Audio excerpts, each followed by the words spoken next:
We will now study about the digestive glands, which help in digestion of the food. The digestive glands associated with the alimentary canal include the salivary glands, the liver, and the pancreas.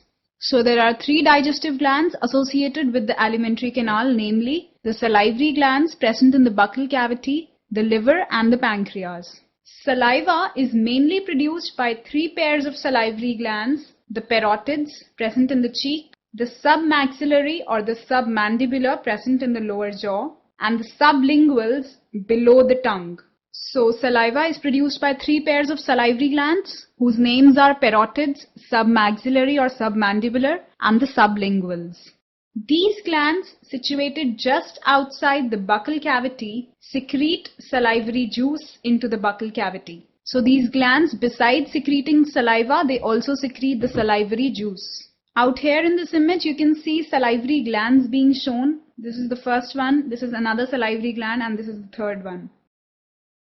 After the salivary glands comes the liver. Liver is the largest gland, weighing about 1.2 to 1.5 kg in an human adult. So liver is the largest gland whose weight is 1.2 to 1.5 kg. Situated in the abdominal cavity below the diaphragm, it has two lobes. So this is the structural explanation of the liver. It is situated in the abdominal cavity below the diaphragm and it has two lobes. The hepatic lobules are the structural and functional units of liver containing hepatic cells. So what are the structural and the functional units of liver? They are the hepatic lobules, which contain the hepatic cells. Each lobule is covered by a thin connective tissue called the Glissen's capsule. So there's another term known as the Glissen's capsule, which is a thin connective tissue sheath which covers the hepatic lobules. The bile secreted by the hepatic cells passes through the hepatic ducts and is stored and concentrated in a thin muscular sac called the gallbladder. Now here comes the function of another part, that is the gallbladder, which stores the bile secreted by the hepatic cells and the hepatic ducts. Hepatic is the terminology referring to liver. Here in this image you can see the liver being shown.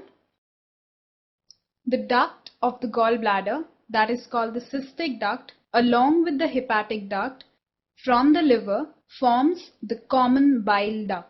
So the common bile duct is formed of the cystic duct, that is the duct from the gallbladder, and the hepatic duct, that is the duct from the liver.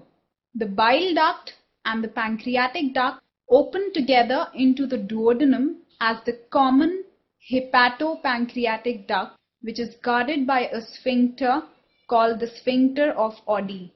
So this is the structural arrangement of the hepatopancreatic duct, which is formed of the bile duct and the pancreatic duct, which together open into the duodenum, a part of the small intestine. And the common hepatopancreatic duct, it is guarded by a sphincter known as the sphincter of Oddi.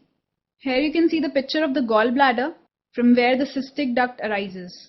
The pancreas is a compound, that is both exocrine and endocrine, elongated organ situated between the limbs of the U-shaped duodenum. So where is the location of pancreas? It is situated between the limbs of the duodenum, which is U-shaped. And it is a compound organ, that is, it is both exocrine as well as endocrine. Here in this image you can see pancreas is shown. The exocrine portion of the pancreas, it secretes an alkaline pancreatic juice containing enzymes. So the exocrine portion of the pancreas, it secretes the pancreatic juice which contains the pancreatic enzymes, and the endocrine portion, it secretes the hormones insulin and glucagon. Insulin, it helps in lowering the blood sugar level, and glucagon, it helps in increasing the blood sugar level. Here in this image you can see the endocrine portion of the pancreas is shown, which secretes the pancreatic juice which contains the enzymes.